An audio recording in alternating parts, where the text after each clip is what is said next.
Madame, monsieur, bonjour. C'est un réel plaisir de vous retrouver pour ce tout nouveau format de présentation mensuelle qui sera réalisé chaque 25 de chaque mois. Il s'agit de mes prévisions saisonnières pour les 3 prochains mois. Donc, en l'occurrence, pour ce 25 février, il s'agira de la tendance saisonnière du mois de mars, du mois d'avril et du mois de mai 2025, présentant donc la situation météorologique en termes de température et de pluviométrie en Europe, mais également pour notre région. Il s'agit donc de tendances saisonnières, donc des tendances qui sont réalisées sur une longue période, sur du long terme. Donc bien évidemment, il y aura forcément une marge d'erreur beaucoup plus grande que sur mes prévisions réalisées quotidiennement sur ma page Facebook Météo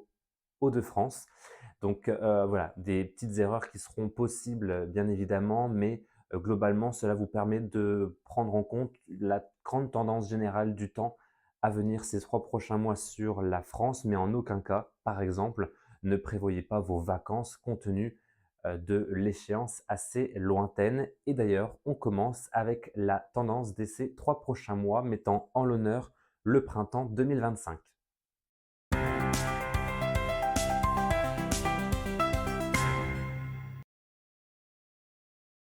On commence donc ce journal avec la tendance saisonnière pour ce mois de mars 2025, avec tout d'abord la situation en Europe. Dans un premier temps, la carte des températures. Il s'agit donc de l'anomalie de température et pas les températures prévues. Donc l'anomalie de température par rapport au normal de saison. Donc vous le voyez bien, par contre, l'image qui est derrière moi, nous sommes dans des anomalies positives de température de l'ordre de plus 0,5 à plus 2 degrés d'une manière générale sur le continent européen. Les plus fortes anomalies se situent désormais du côté de la Russie, avec des anomalies, donc comme indiqué sur la légende, entre plus 2 et plus 3 degrés. Pour la France, vous le voyez bien, une anomalie qui s'échelonne entre plus 1 et plus 1,5 degrés. Tout cela sera dû donc à des flux souvent orientés au secteur sud à sud-ouest sur le continent européen.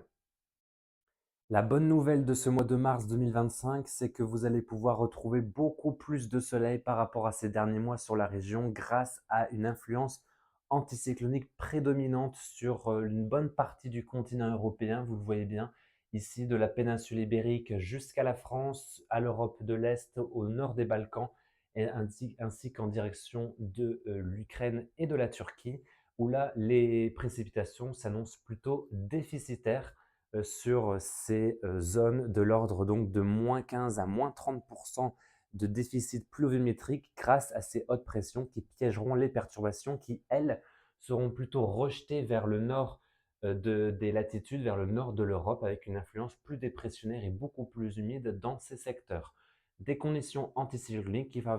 favoriseront donc des températures plus douces que les moyennes et un temps plus sec que la normale. Focus maintenant sur notre région plus particulièrement avec on zoome un petit peu pour notre région et on le voyait bien dans la situation générale en Europe que les températures s'annonceront donc légèrement supérieures au normal de saison, de l'ordre de plus 1 à plus 1,5 degrés sur l'ensemble des Hauts-de-France, avec ces hautes pressions qui s'installeront et qui favoriseront une douceur prédominante sur la région. Il conviendra toutefois de surveiller éventuellement entre la dernière décade du mois de mars et la première de celle du mois d'avril, quelques descentes froides et un risque de gel assez tardif quand même pour la saison. Des températures qui pourraient s'orienter à la baisse en fin de mois, mais surtout le matin, puisque l'après-midi, avec le soleil et l'ensoleillement assez généreux, nous devrions retrouver des températures toujours plutôt douces pour la saison. Côté précipitations pour ce mois de mars 2025, des précipitations qui s'annonceront donc déficitaires sous la proximité de ces hautes pressions, un déficit pluviométrique de l'ordre de -30 à -60% comme l'indique cette légende d'anomalie de précipitation, des précipitations donc déficitaires sur la région. Ça pourra laisser passer quelques perturbations, mais elles seront vraiment dispersées et assez rares qui ne s'installeront pas dans la durée. Et grâce à ces hautes pressions, les cours d'eau, notamment de notre région, pourront enfin diminuer avec un repos bien mérité, notamment dans le cours d'eau de la Somme et de l'Oise moyenne.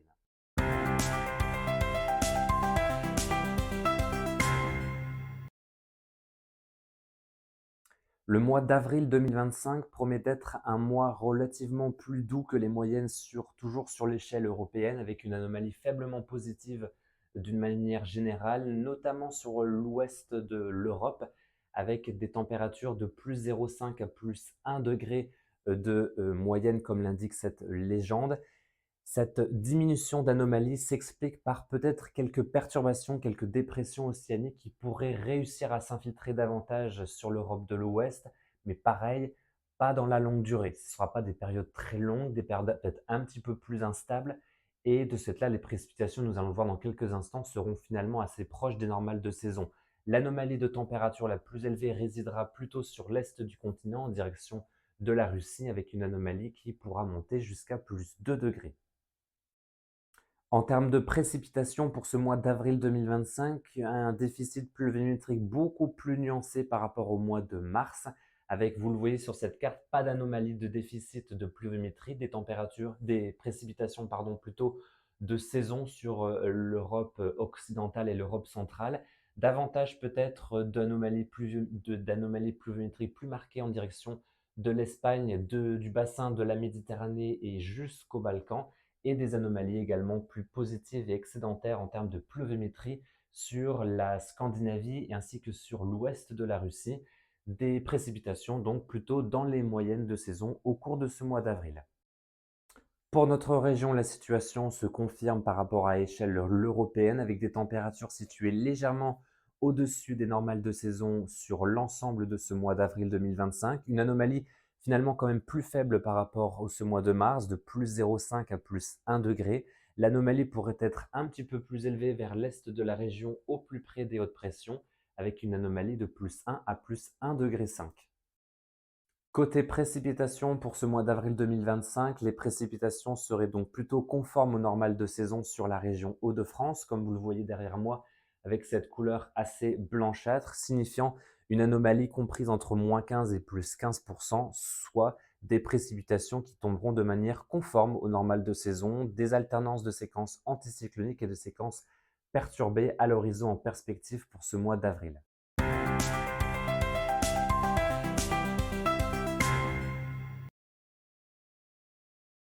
Et enfin, on termine ce journal avec la tendance des températures pour ce mois de mai 2025, avec une situation toujours d'anomalie positive de température sur l'échelle de l'Europe, de l'ordre de plus 0,5 à plus 1 degré entre l'Espagne, la France et l'Europe centrale. Une anomalie un petit peu plus positive de plus 1 à plus 1,5 degré plutôt en direction de l'est du continent européen. Toujours des flux plutôt orientés au secteur sud à sud-ouest sur notre région, qui véhiculeront toujours beaucoup de douceur en perspective pour ce mois de mai sur l'ensemble de ce mois. Les précipitations pour ce mois de mai 2025 à l'échelle de l'Europe devraient être des précipitations plutôt conformes aux normales de saison.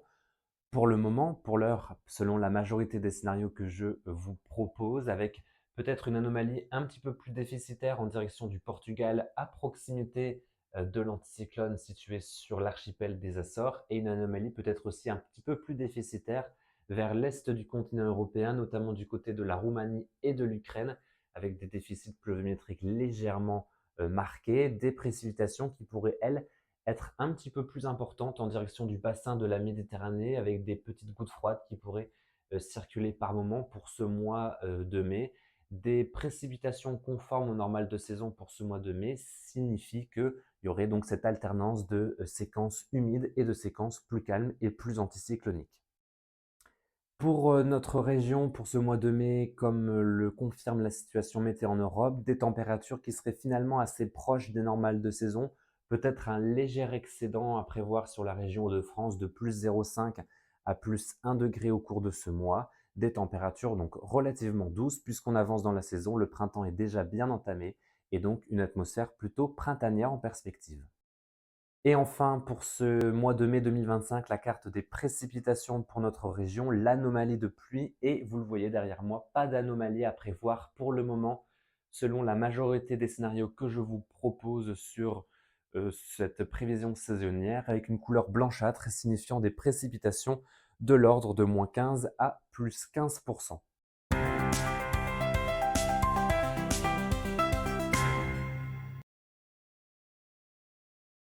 Et enfin, on termine ce journal avec la tendance saisonnière sur la synthèse des 3 prochains mois pour la région, donc le mois de mars, avril et mai, avec pour ce mois de mars des conditions anticycloniques prédominantes sur notre région avec un ensoleillement souvent généreux, des températures souvent plus élevées que les normales de +1 à +1,5 degrés, des précipitations qui se montreront donc déficitaires dans ce type de configuration anticyclonique et donc un mois au bilan qui s'annoncerait plus sec et plus doux que les normales sur l'ensemble de ce mois. Pour le mois d'avril 2025, l'excédent de température serait un petit peu plus nuancé, de +0,5 à +1 degré, des précipitations globalement assez proches des normales de saison. Et ce qu'il faudra surveiller pour ce mois d'avril, notamment en cours de la première décade, ainsi que peut-être pour la fin du mois de mars 2025, c'est éventuellement le retour de quelques gelées, un risque de gelée à prévoir pour notre région. Mais bien évidemment, cette situation demandera encore confirmation. La présence de ce gel tardif pourrait donc de cela entraîner une conséquence de la diminution de cette anomalie de température positive. Et enfin, pour ce mois de mai 2025, la situation serait un petit peu similaire par rapport au mois d'avril, des températures légèrement au-dessus des normales de saison, des précipitations plutôt conformes et une situation globalement plus nuancée pour ce mois de mai avec une alternance de séquences perturbées et de séquences beaucoup plus anticycloniques. Voilà, merci à tous d'avoir suivi cette tendance saisonnière des mois de mars, avril et mai. Je vous retrouve désormais chaque 25 de chaque mois, le 25 mars, donc pour notre prochain rendez-vous. D'ici là, je vous souhaite une très belle semaine à tous, prenez soin de vous et à bientôt. Merci à tous de votre fidélité.